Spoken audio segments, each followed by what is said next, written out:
Eu queria convidar você a abrir sua Bíblia na carta do apóstolo Paulo à igreja de Filipos, à igreja de Filipenses. O Júnior disse que falou para a equipe do louvor, e quando o pastor Ilquias chega de viagem, ele fica com saudade, aí ele prega 2 horas. E eu disse, é verdade, como eu já preguei 1 hora de manhã, vou pregar mais 1 hora agora à noite, e aí a gente prega 2 horas. Mas eu queria que a gente continuasse nessa jornada pela temática espiritualidade emocionalmente saudável. Fiquei muito feliz na sexta-feira de ver os pequenos grupos acontecendo. Muito legal ver cada pequeno grupo ali se reunindo. Depois ver os adolescentes também se reunindo. Hoje pela manhã nós fechamos o capítulo Retroceder para Avançar. Foi muito interessante. Mas hoje nós vamos trabalhar uma jornada através da muralha. Jornada através da muralha.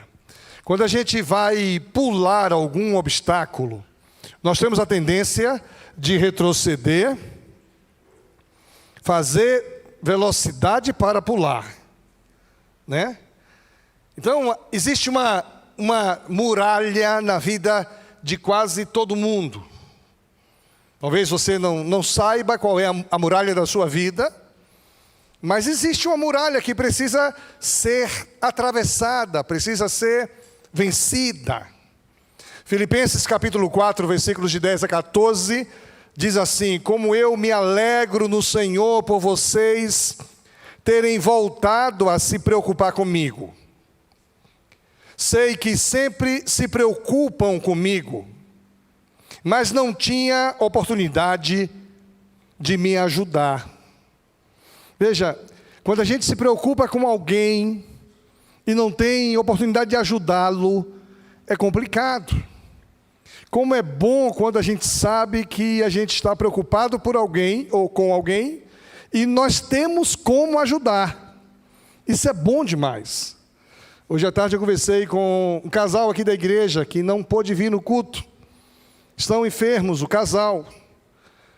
E nós oramos por eles ainda há pouco. E incluí silenciosamente os seus nomes.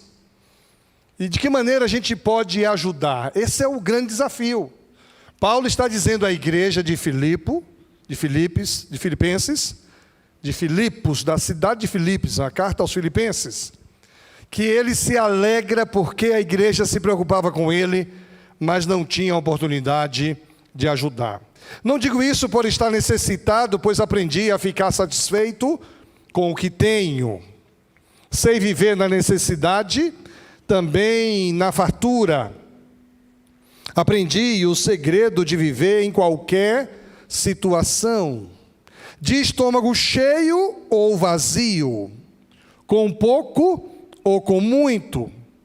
Posso todas as coisas por meio de Cristo, que me dá forças. Mesmo assim, vocês fizeram bem em me ajudar na dificuldade pela qual estou passando. Uma coisa digna de nota nesse texto não é só que alguém está necessitado e recebe uma ajuda, mas a gratidão é fundamental. É muito ruim quando a gente ajuda alguém e esse alguém não é grato, não reconhece. A espiritualidade emocionalmente saudável exige que pela dor da muralha que muitas vezes nos isola, ou como os antigos chamavam, a noite escura da alma. E a noite escura da alma é uma realidade na vida do coração de todo aquele que sofre. Porque a dor, quase sempre, ela se intensifica na noite. Quase sempre é a noite que faz com que nós sintamos o pulsar, o latejar. Para muitos, retroceder para avançar nos remete, nos joga contra a muralha. Tem gente que retrocede, pensa na sua história, na sua família, na sua formação, e aí tem um encontro com as suas dores, e a pessoa, ao invés de superar a muralha, se joga contra a muralha, aumentando ainda mais a sua dor. Outros são induzidos a isso por circunstâncias e crises além do seu controle. Uma crise que a gente não tem como controlar. É tão mais confortável quando nós controlamos uma crise. É muito complicado quando uma crise foge ao controle. Independentemente de como chegamos lá, todo seguidor de Jesus, em determinado momento, enfrentará a muralha. Todos nós que temos uma relação íntima com Jesus, em algum momento da nossa existência, da nossa história, nós enfrentaremos essa muralha. A espiritualidade emocionalmente saudável ajuda a fornecer um mapa rodoviário, parcial, tanto de como passar pela muralha, quanto de começar a viver no outro lado. E o autor desse livro, ele cita essa ideia do mapa, porque esse livro foi escrito em um contexto em que, quando a gente viajava, a gente usava mapas. Os irmãos sabem como eu amo dirigir. Eu saía daqui para Recife dirigindo, viu? Ia para Recife dirigindo. Fátima abriu o mapa do lado e ela ia sendo a minha orientadora, navegadora, obrigado. Entra na BR-3, tal, não sei o quê. E aquilo era uma diversão para ela. Ela ia com a canetinha, ticando os lugares por onde nós passamos. Então, o mapa rodoviário nos fazia chegar em lugares que hoje eu não consigo ir se não tiver. O mapa eu não sei mais usar. Hoje é o Waze, é o Google Maps. Aquele negócio que a gente tinha antigo chamado TomTom. Como era o nome daquilo? GPS, né? Só os mais velhos, viu? Como eu e você. Só conhecimento, não sou tão velho assim. É só conhecimento, é riqueza. Você ainda usa, mas você é uma pessoa do milênio passado, né? Você continua usando aquele negócio? E é atualizado? E ele disse, tem engarrafamento? Engarrafamento também? Polícia, radar. Eu acho que eu vou voltar a usar esse negócio. Interessante que a gente, para passar a muralha, diz aqui o autor, que nós precisamos ser auxiliados, tanto como passar pela muralha, quanto de começar a viver do outro lado da muralha. O que é que nos espera do outro lado da muralha? O insucesso em compreender sua natureza resulta em grandes e demorados sofrimentos. Quando nós não entendemos a natureza da muralha que a gente está enfrentando, a gente sofre mais. A gente fica mais confuso. Receber o dom de Deus é maravilhoso para a gente enfrentar essa muralha que muitas vezes se estabelece em nosso viver. Entretanto, precisamos que haja transformação em nossa vida e que essa transformação seja para sempre. Não pode ser um paliativo, que eu melhoro aqui, mas retrocedo ali.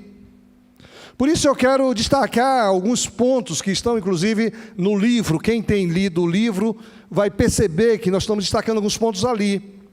Alguns desafios que eu e você precisamos compreender para a gente vencer os desafios que estão estabelecidos em nosso viver, em nossa alma. Primeiro, compreenda que a vida cristã é como uma jornada. A vida cristã é uma jornada que tem início, meio e fim. O apóstolo Paulo diz assim: como eu me alegro no Senhor por vocês terem voltado a se preocupar comigo. Sei que sempre se preocuparam. Há aqui uma consciência de que há um processo que envolve toda uma igreja, E isso está registrado na Bíblia para que nós não nos esqueçamos disso. A imagem da vida cristã como uma jornada representa como poucas a nossa experiência de seguir a Cristo. Eu me lembro que eu participei de uma reunião essa semana em que eu fui entrevistado. E fui gravar um programa de TV no Rio de Janeiro, e naquele momento me perguntaram como foi a minha conversão. E eu pude dizer exatamente quando foi que eu comecei a minha jornada cristã. Ela começa antes da minha conversão, porque eu nasci no lar cristão. Quantas vezes entreguei minha vida a Jesus, através de um culto, levantando minha mão, através das historinhas da minha mãe contando, do meu pai. Mas teve um dia em especial que naquele dia eu nasci de novo. Aquele dia marcou a minha história. Jornadas implicam em movimento, implica em ação. Também tem paradas, tem partidas, tem desvios, atrasos, viagem para um lugar que nós não conhecemos. Interessante que Deus chamou Abraão para deixar a sua antiga vida com a idade de 75 anos, a fim de começar uma nova jornada.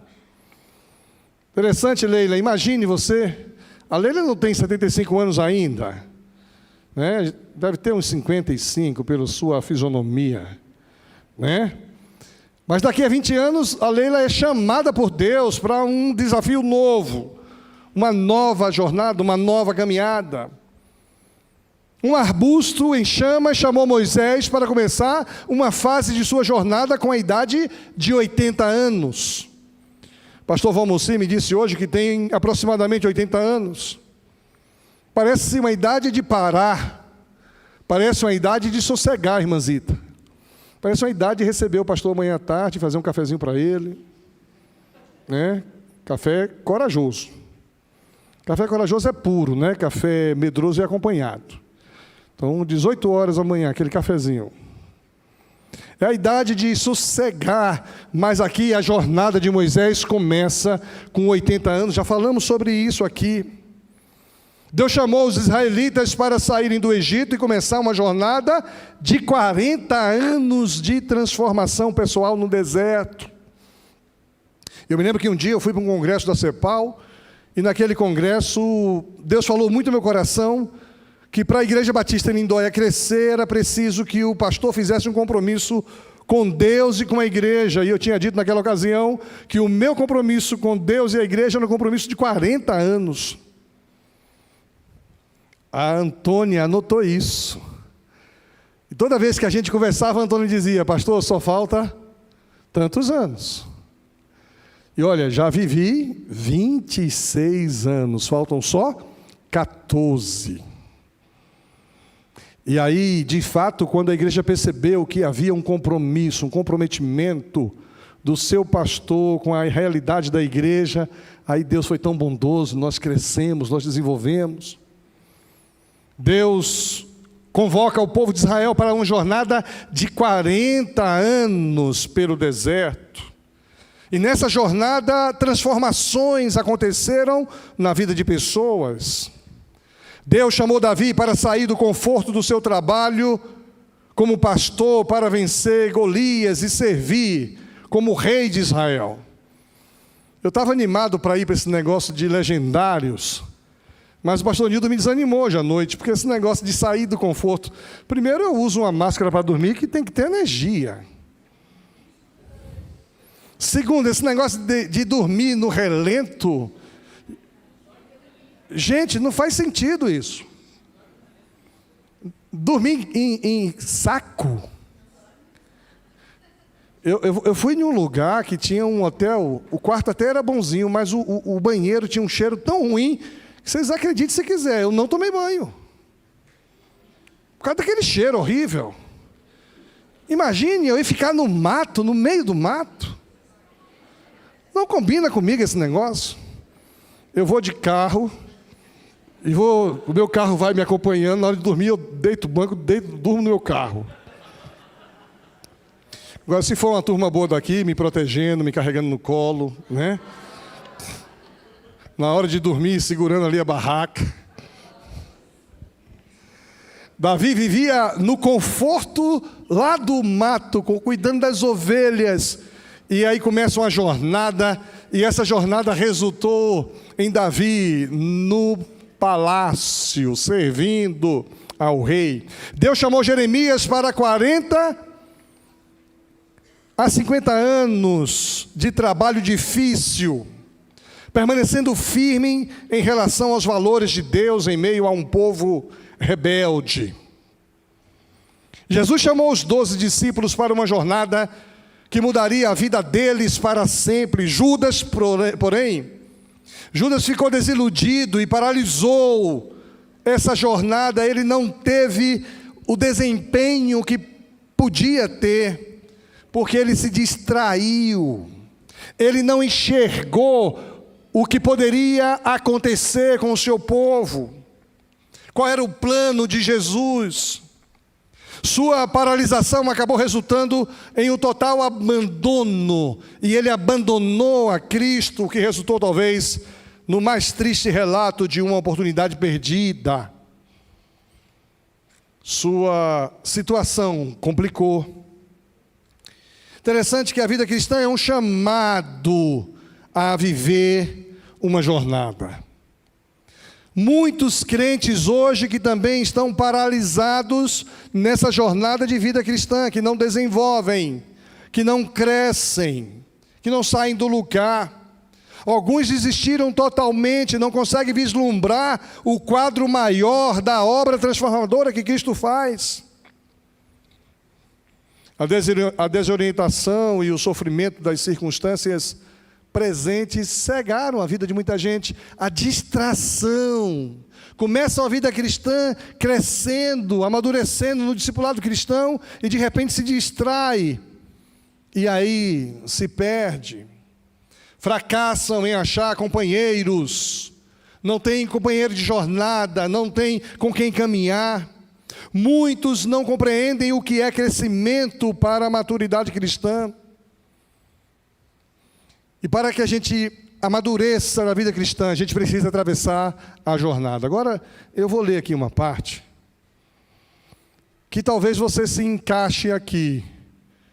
Como é que a jornada se manifesta na vida de alguém? Quais são os episódios externos que produzem internamente algumas limitações, algumas barreiras? Ao ler isso aqui, eu me vi pelo menos em 3 delas.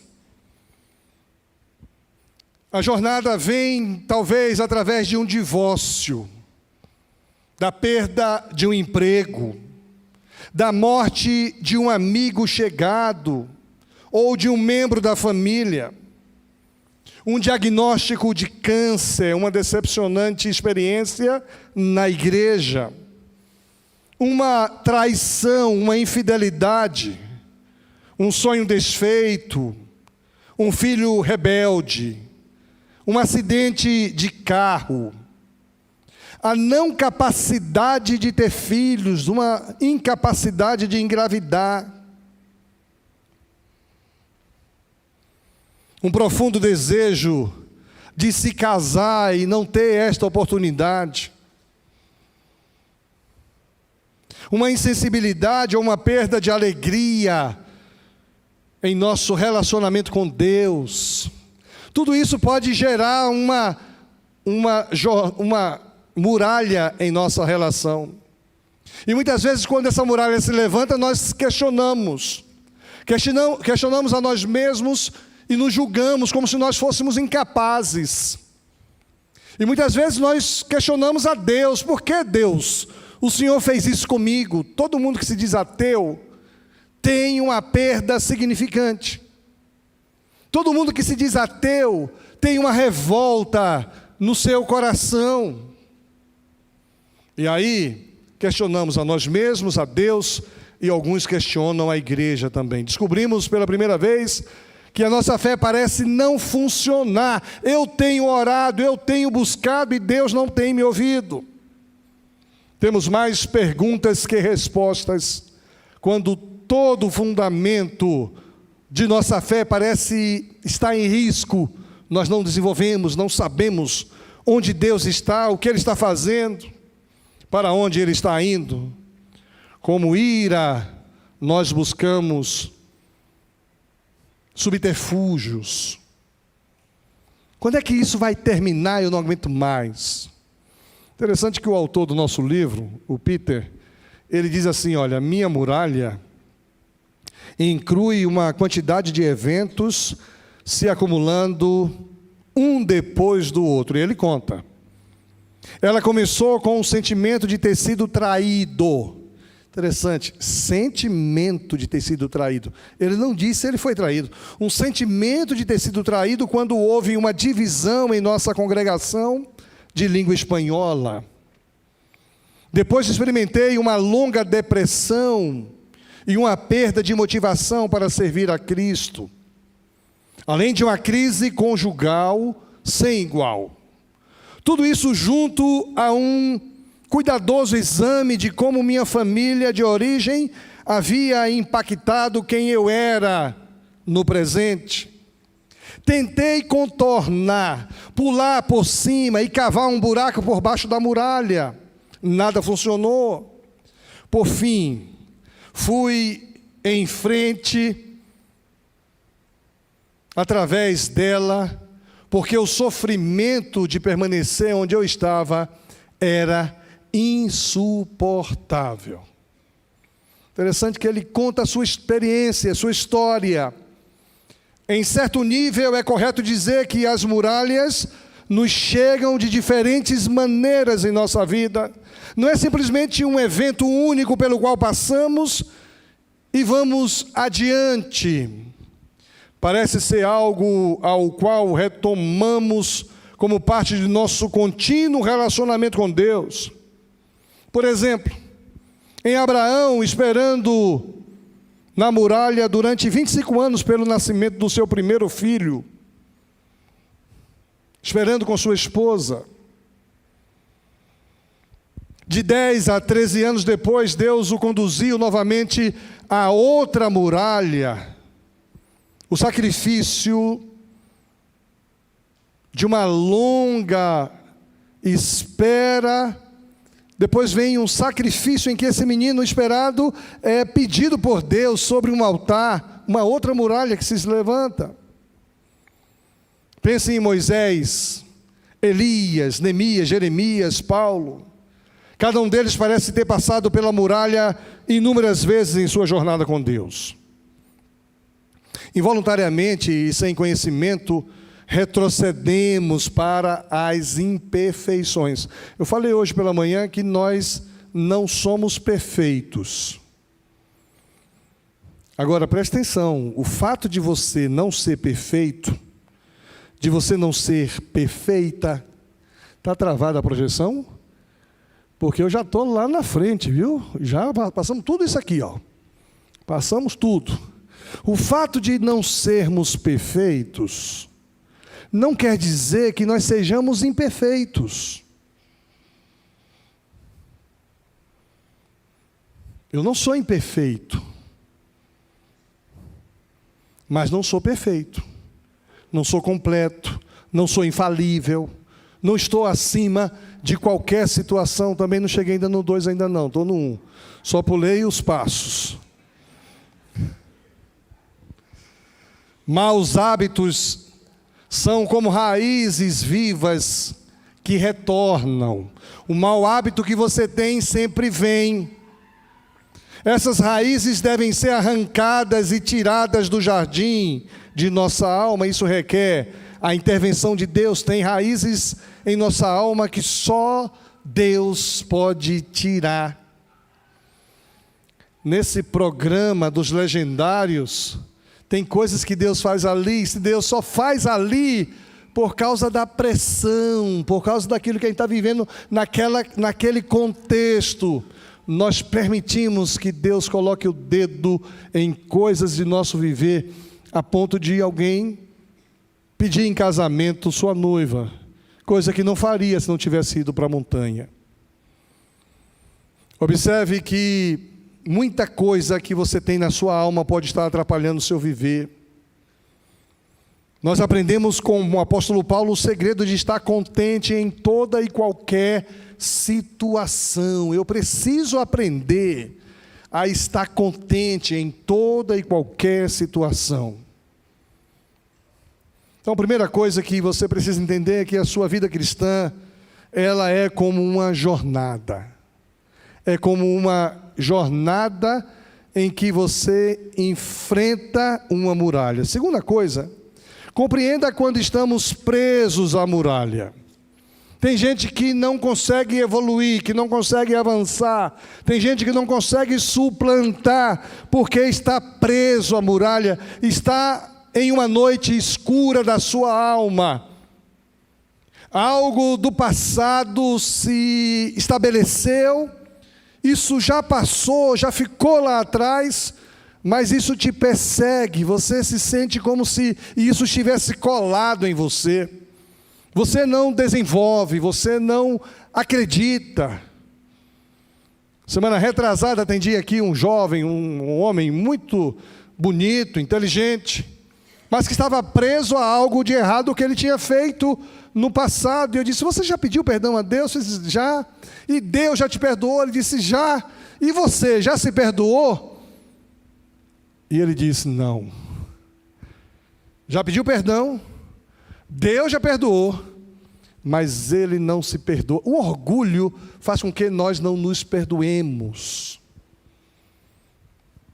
Compreenda que você pode estar preso à muralha. Interessante que o apóstolo Paulo compreende isso.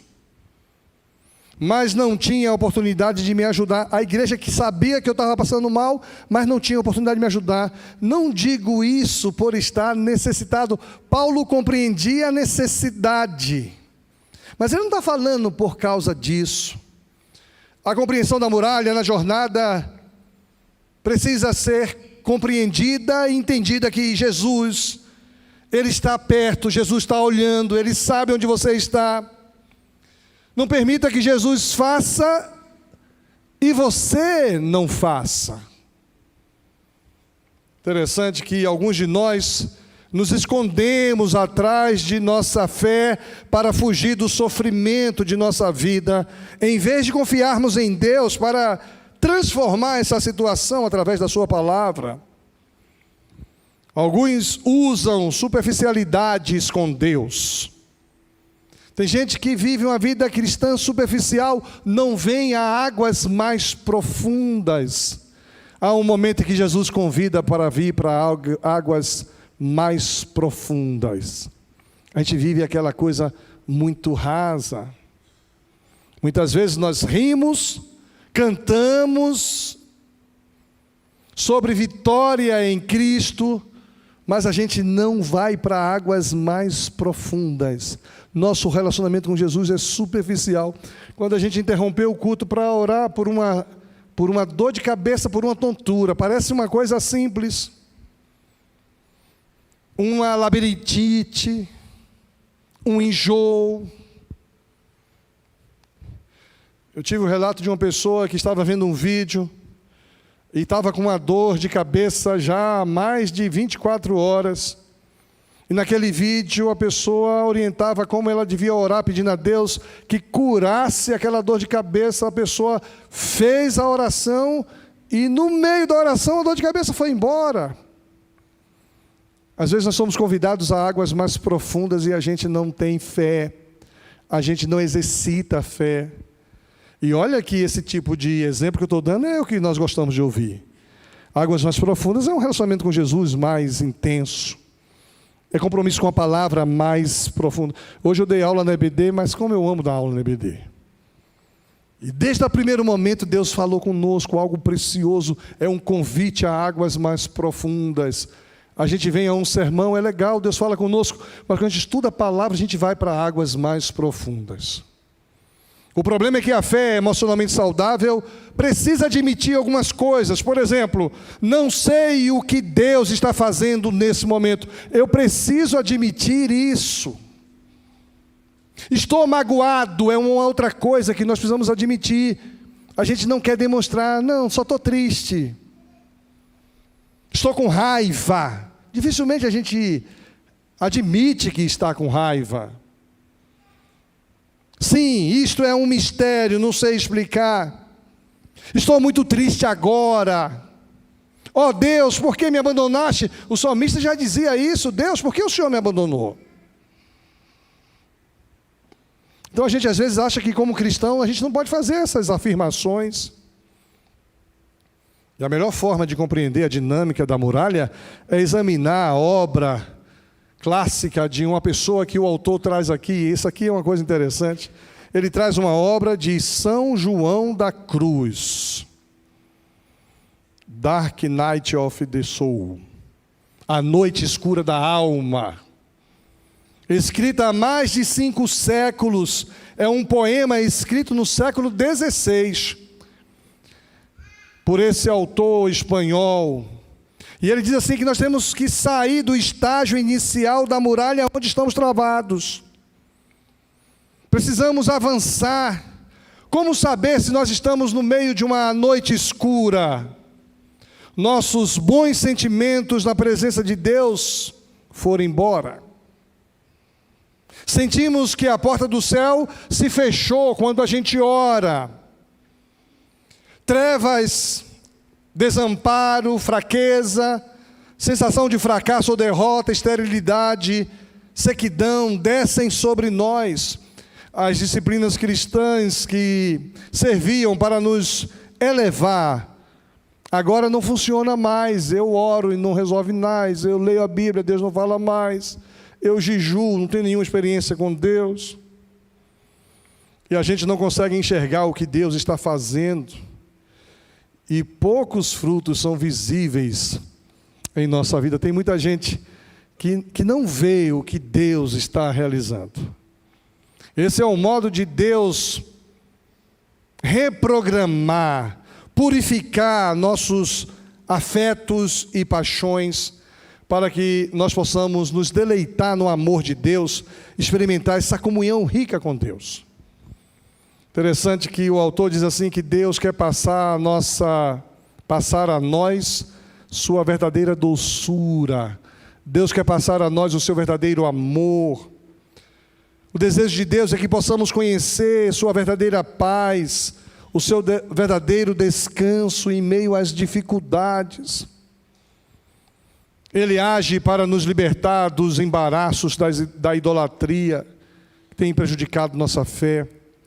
Desejo de estar na presença de Deus, em um relacionamento amoroso com Ele.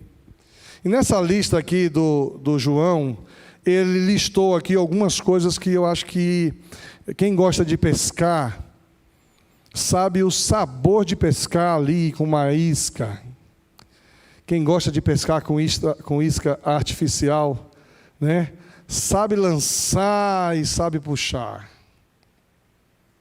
Mas aqui, e eu acho que nós já estamos lá na frente, nós vamos perceber que parece que ele pesca de tarrafa.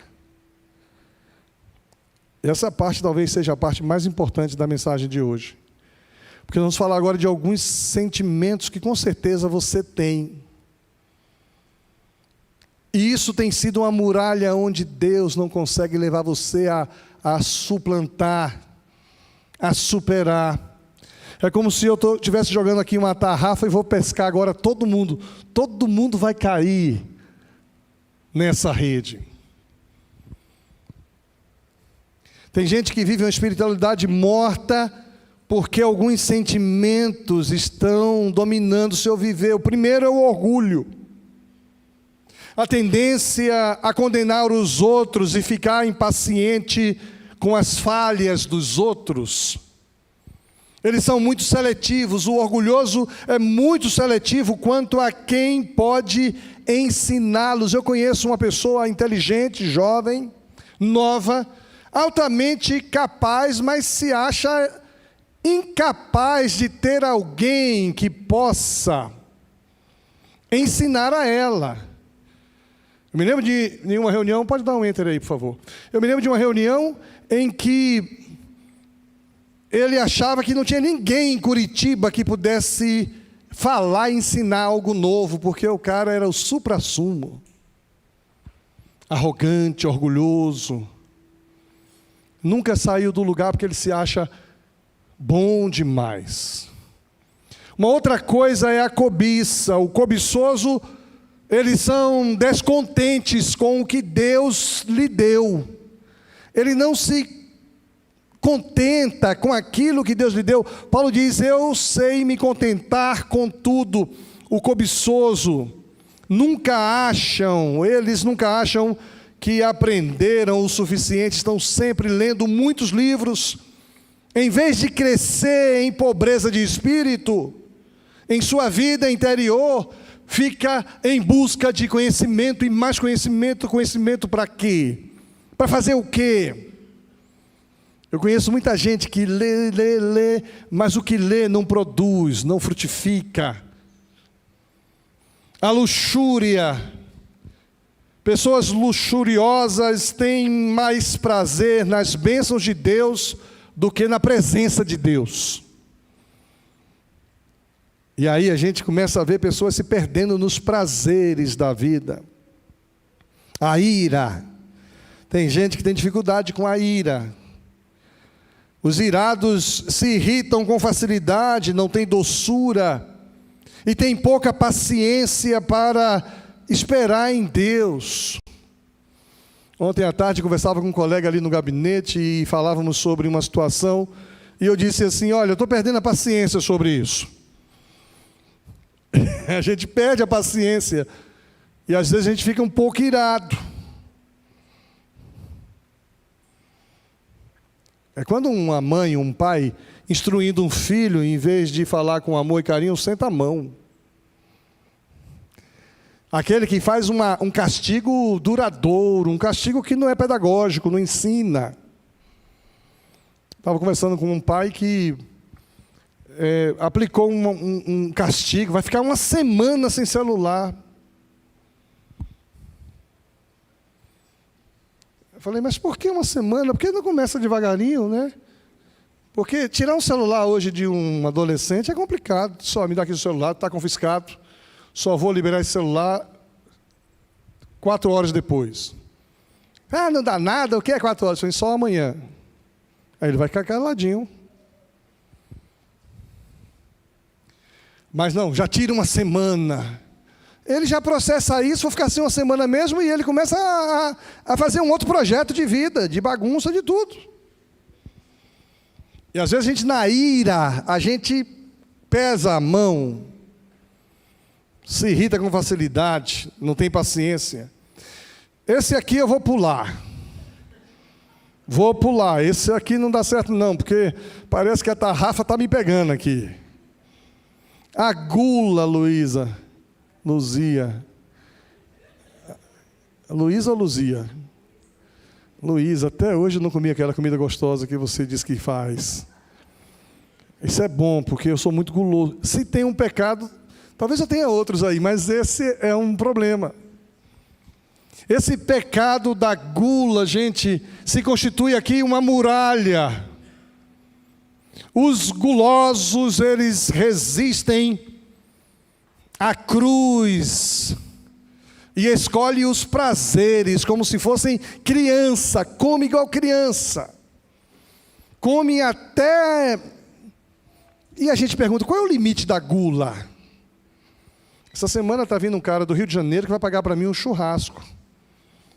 Ele disse assim: pastor, eu vou aí, quero almoçar com o senhor sexta-feira.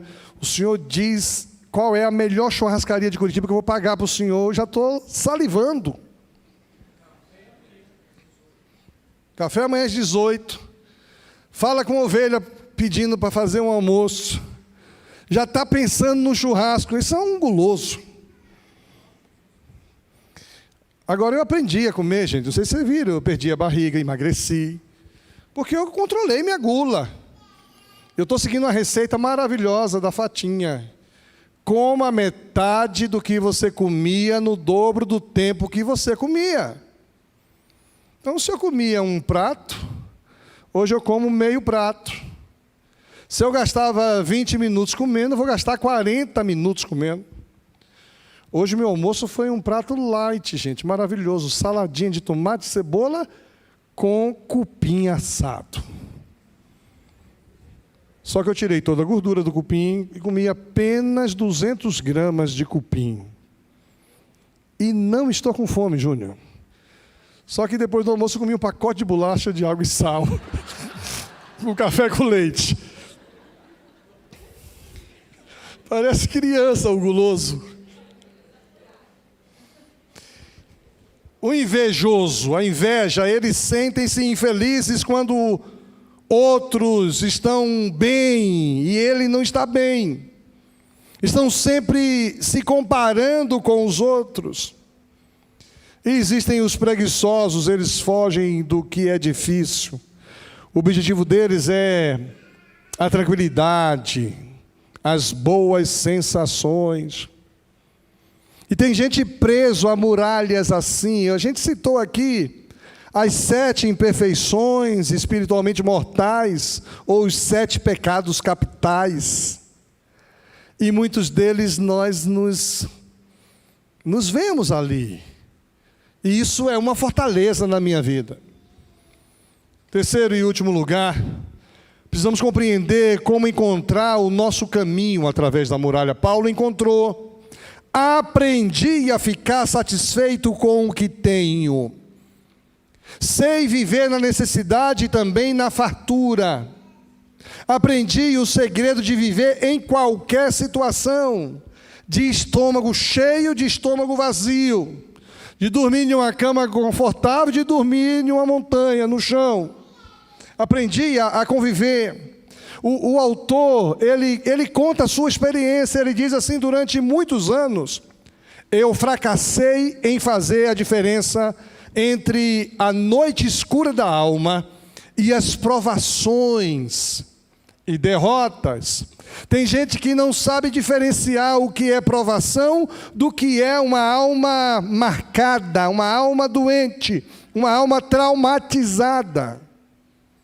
Tem gente que confunde o que são as fortalezas espirituais estabelecidas num coração, o que são os traumas recebidos na família, na infância, como vimos hoje de manhã, do que são as provações, e não sabem trabalhar com isso.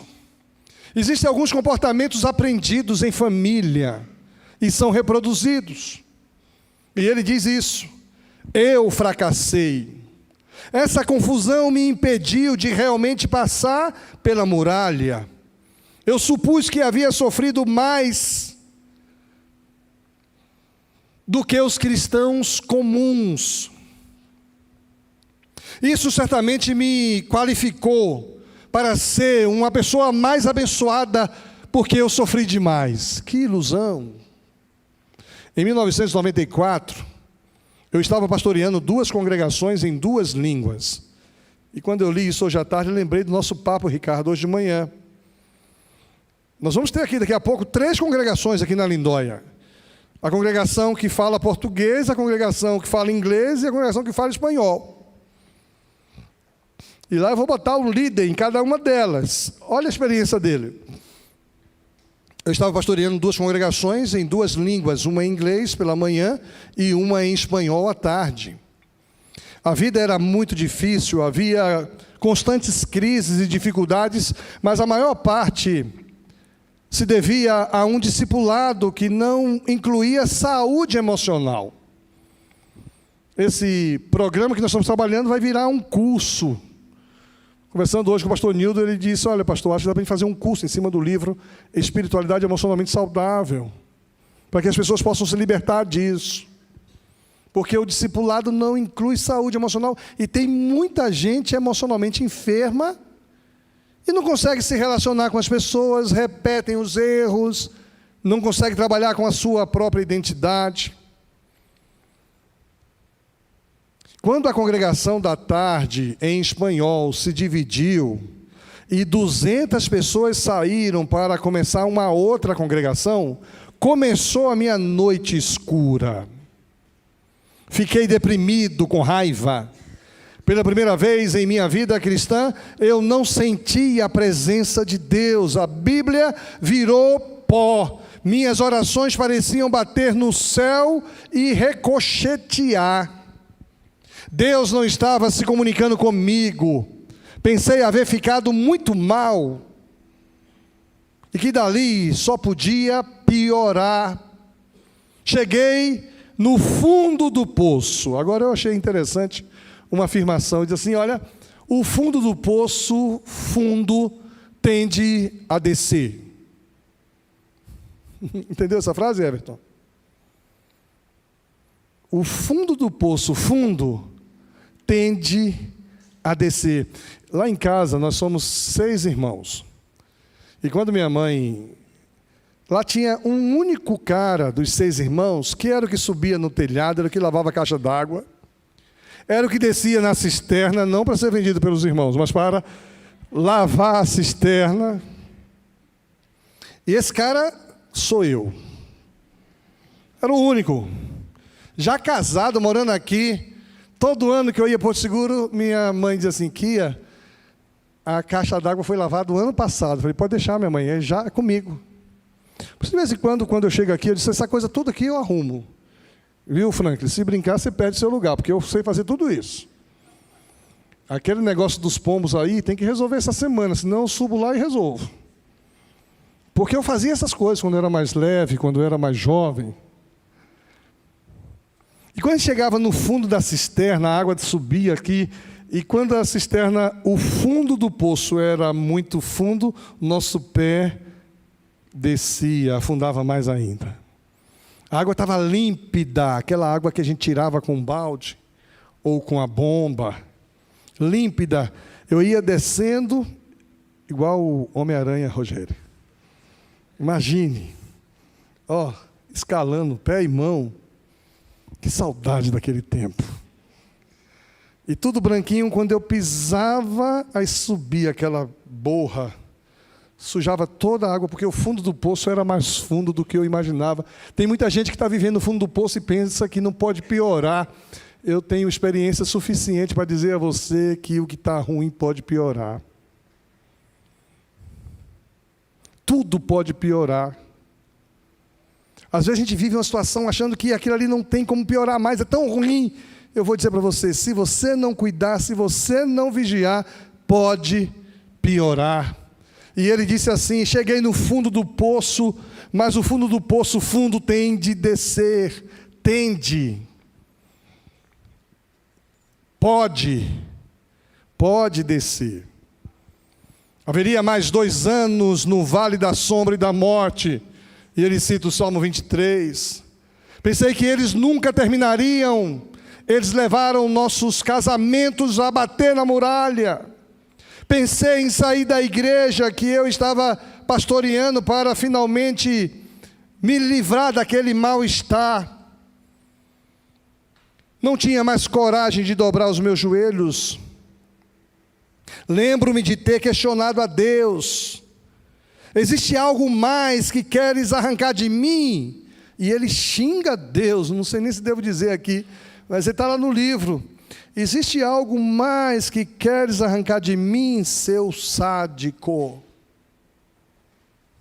Durante aquele período de 2 anos, continuei em minhas disciplinas espirituais. Segui Jesus por obediência. Eu servi como líder, mas tudo em mim queria desistir. Desisti de Deus e de sua igreja. Mal sabia que Deus estava trabalhando em mim, me purificando e implantando algo em mim durante aquele período horroroso. Lembro-me ainda de como saí daquilo. Comecei a rastejar e a sentir pela primeira vez, algo está diferente, totalmente diferente. Não sei explicar, mas sinto-me mais livre do que nunca. Estou livre das opiniões dos outros, da opinião das pessoas, mas certo sobre quem eu sou, com mais clareza de Deus e do seu amor, esse amor que nunca acaba. E ele então vira a página daquele momento, porque ele consegue atravessar a muralha. Nós vamos parar por aqui, e aqui fica 3 desafios para a sua vida. Primeiro, a sua jornada de vida cristã é uma jornada que passa assim por altos e baixos. Não veja a vida cristã como sendo apenas crescimento. Quando eu estudava num seminário, eu estudava em uma sala que tinha uma rachadura no quadro. Essa rachadura era uma crescente. E eu já era pastor aqui na Lindóia, estudava naquela sala, e eu olhava o desempenho do nosso ministério em uma crescente. E eu ficava olhando para aquilo e orava ali a Deus. Quantas vezes eu orei, Deus, continue abençoando para que a gente possa continuar crescendo. Não permita, Senhor, que o inimigo aproveite e trave o crescimento da tua igreja. Não permita, Senhor, que o inimigo atrapalhe minha vida, meu perceber, minha direção. Porque a vida cristã é como uma jornada. E aí a gente foi crescendo. Chegou um ponto que a gente tinha mais gente naquele templo pequeno de madeira do que nós temos hoje aqui. Era algo interessante. Aí começamos a construir. Quando começamos a construir, eu me perdi, porque esse negócio de construção, eu não gosto disso não. É um trabalho, rouba nossas energias.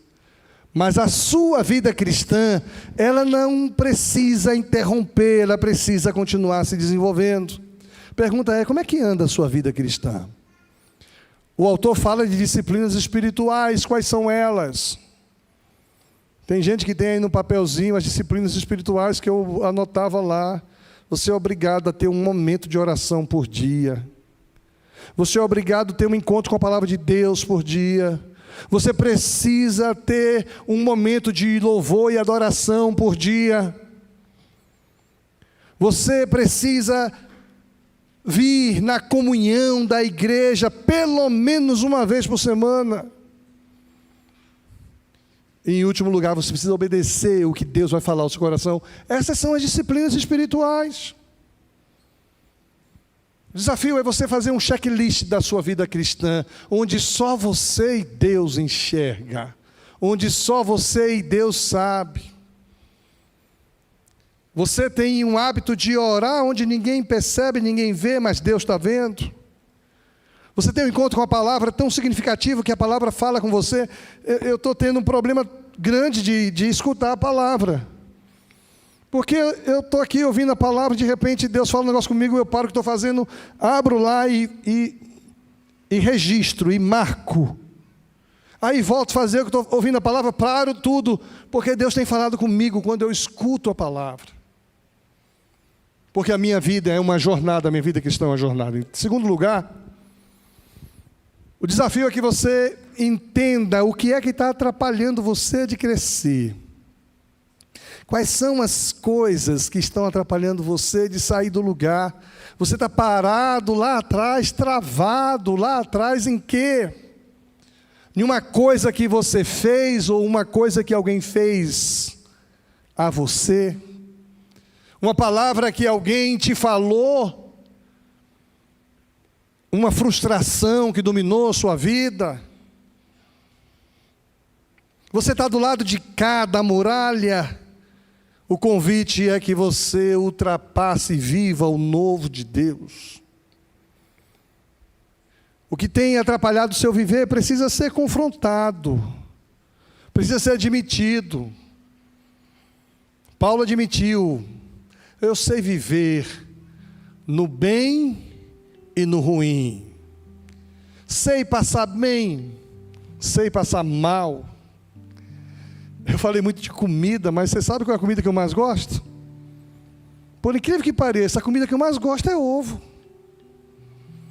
Ovo frito na banha. Como é bom. Um ovozinho frito com um arrozinho ou com uma farinhazinha é a minha melhor comida. Uma vez eu fui na casa de alguém, nem vou dizer aonde, tinha um churrasco lá. Tinha uma carne assada. Falei, eu estou com vontade de comer um ovo frito. Aí a cozinheira falou, Rogério, vai fritar, porque eu não sei fritar ovo, não. E o Rogério fritou para mim 4 ovos, hein, Rogério? botou a pimentinha calabresa. Gente, não tem nada melhor. Aquele meu colega vai pagar R$170 por um churrasco. Mas se ele soubesse que eu gosto de ovo frito. Então, quando eu for visitar você, saiba disso. Pastor, como é o ovo que o senhor gosta? Bem fritinho, bem passado, gema dura. Mas às vezes nós ficamos travados em situações, em circunstâncias, e a gente não cresce, não ultrapassa. Eu sei viver bem, sei comer uma picanha, não posso, mas sei comer um ovo frito. Às vezes a gente não sabe passar por dificuldades, privações.